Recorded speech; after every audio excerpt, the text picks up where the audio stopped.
Hamd alemlerin Rabbine, salat ve selam Allah'ın Habibi, Risalet zincirinin son halkası olan Hazreti Muhammed Mustafa sallallahu aleyhi ve selleme, gökteki yıldızlar misali seçkin ashabına, ehli beytine ve onun yolunu takip eden tevhid ehlinin üzerine olsun. Andolsun ki Resulullah sizin için Allah'a ve ahiret gününe kavuşmayı umanlar ve Allah'ı çokça zikredenler için güzel bir örnektir. Ahzab 21. Sevgili Peygamberimiz Hazreti Muhammed'i anlama ve sünnetini yaşama adına yurdun farklı noktalarında etkinliklerin düzenleneceği kutlu bir mevsime girmiş bulunuyoruz.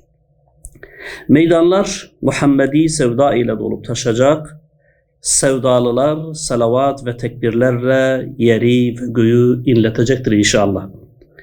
Yüz binler cihad önderi Hazreti Muhammed sallallahu aleyhi ve sellemi tanıyacak Mevlid-i Nebi etkinlikleri kapsamında bu seneki temamımızı cihad önderi Hazreti Muhammed sallallahu aleyhi ve sellem olarak belirlenmiş bulunuyoruz.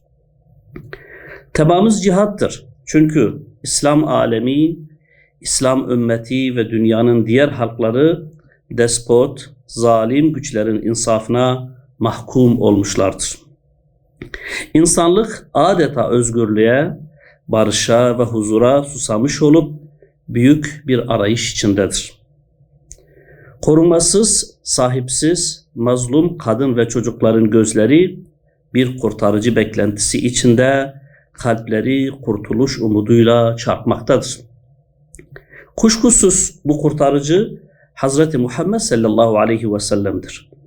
Herkes onun rehberliğine teslim olmak zorundadır.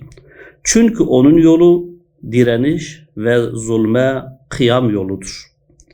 Adalet ve hakkı hakim kılma yoludur.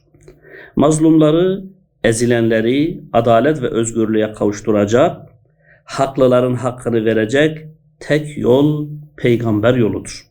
Hz. Muhammed'in rehberliği ancak dünyaya adalet ve barış getirir.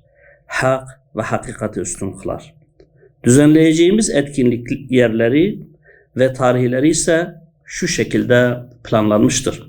21 Nisan Pazar, Batman ve Van, 28 Nisan Pazar, Diyarbakır ve 5 Mayıs Pazar, İstanbul. Tüm peygamber sevdalılarını, onun sünnetine bağlı tüm kardeşlerimizi, bacılarımızı, halkımızı, erkek, kadın, genç, yaşlı, çocuk demeden yüz binler halinde tekrar meydanları, alanları doldurmaya davet ediyoruz. Şimdiden etkinliklerimiz halkımız için hayırlara vesile olsun, ümmetin özgürlüğüne, izzetine vesile olsun. Esselamu Aleyküm ve Rahmetullahi ve Berekatuhu. Allah'a emanet olun.